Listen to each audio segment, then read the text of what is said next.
Anonymous from New Hampshire says, Father, I've been married for many years, have several children, and have always practiced the faith.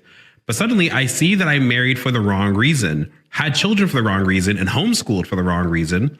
I'm committed to my family and to my vows, but how do I move forward to have an authentic relationship with the people I brought into my life and let go of the regrets from knowing that I probably would have been called to a very different life if I had actually been listening to God? The fact of the matter is, you entered into marriage, you raised a family, you decided to homeschool, and I have a huge homeschooling environment here in my parish.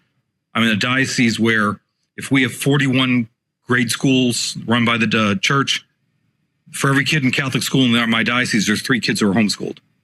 So, and I have a bishop very supportive of homeschoolers. So you made a lot of good decisions. You may be looking back with rose-colored glasses and going, well, what if I done such and such? Well, a possibility plus a possibility is not a probability, but an impossibility, as Thomas tells us, St. Thomas. So I think don't have regrets about the past. You entered into, no one forced you to be married. We may have some, you're saying, well, maybe my motives aren't that good. Well, at the time, you knew what you were doing, so I wouldn't retrograde that sort of stuff. Focus on what God blessed you with, blessed you with a family, and just live out your vocation with joy. I tell people, don't accept or acknowledge, embrace your vocation fully, and God will give you the grace. Yeah, this is not uncommon, though. I would say in my conversation with my brother priests, I belong to the Priest Society of Holy Cross, which is basically Dotson priests associated with Opus Dei. So we have regular prayer groups and study sessions and convocations and things. And this is more and more coming up because there's a great divergence. So many people have left the Catholic faith, and the people who've stayed on many times have been in very difficult situations.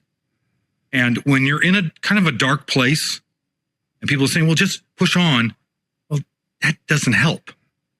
So I always tell people, and this is a great, it's not original to me, of course, St. Jose Maria Escriva, remember you're always a child of God. They can repo your car, they can foreclose on your house, they can never take away your baptism, they can never take away your confirmation. You can always go to Mass. If you're sincerely sorry, you can always go to confession. They cannot take the sacraments from you.